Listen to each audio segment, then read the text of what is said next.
Place à présent à la question de la semaine.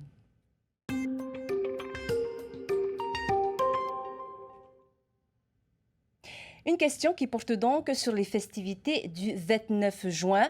Que représente pour vous la fête de l'autonomie? Voici vos réponses.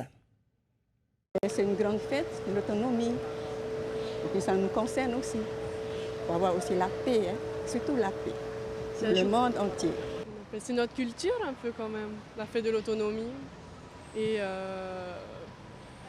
c'est un bon moyen pour rassembler les personnes. C'est plutôt la fête pour l'indépendance, oui. Pas ça, non. Ça ne m'intéresse pas honnêtement. Hein. Comment dire, à côté de ça, j'ai mes préoccupations, j'ai ma recherche d'emploi. C'est le 30e anniversaire, c'est ça?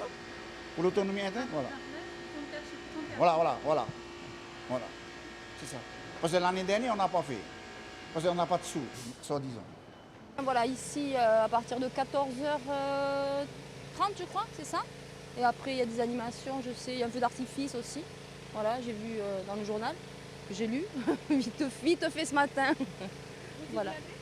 Oui, demain, oui, si je serai là, oui, tout à fait. Et pour parler sur le sujet, Esther Parol-Cordet est avec nous sur le plateau. Esther, Yorana? Yorana, Jeanne. Alors, qu'est-ce que l'autonomie représente pour nos internautes?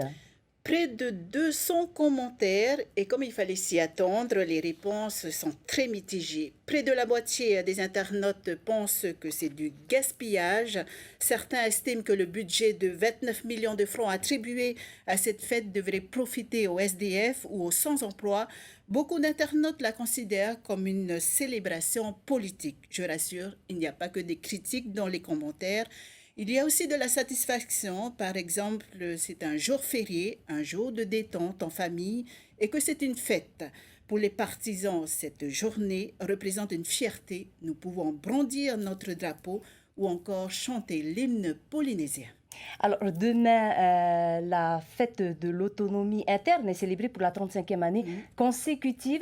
Est-elle vraiment devenue une fête populaire? Cette journée du 29 juin, Jeanne, est sujette chaque année depuis 1984 à controverse. Cette date n'est liée à aucun statut d'autonomie. Povana Opa a instauré le premier statut d'autonomie le 22 juillet 1957. Puis il y a eu le 12 juillet 1977 l'autonomie de gestion de Francis Sanfort. Et le 6 septembre 1984, le Parlement promulgue le statut d'autonomie interne obtenu par Gaston Flosse qui permet à la Polynésie de se gérer elle-même. Devenu chef de l'exécutif à la place du gouverneur, Gaston Flosse célèbre en grande pompe le 29 juin 1985 la première fête de l'autonomie. C'est alors un symbole politique. Il n'a pas choisi cette date par hasard. Le 29 juin 1880 marque le jour où Pomari V a donné ses territoires à la France pour bénéficier de son protectorat. Les autonomistes expriment ainsi l'attachement du Fénois à la France, alors que les indépendantistes y voient un acte de reddition. Hier encore, le Tavinuhir Atira a rappelé que la Polynésie n'a pas été donnée à la France, mais conquise par la force. Donc la question, la fête de l'autonomie est-elle devenue une fête populaire? La seule fête populaire organisée au temps des gouverneurs, c'était le Tiurei, le 14 juillet. Est-ce que la prise de la Bastille parle aux Polynésiens? Eh bien non. La fête de l'autonomie a lancé pour la première fois l'ouverture du Heiva qui a tourné la page de l'époque du Tiurei, Jeanne. Merci beaucoup Esther pour ces précisions et ce rappel de notre histoire. Maruru. Je t'en prie.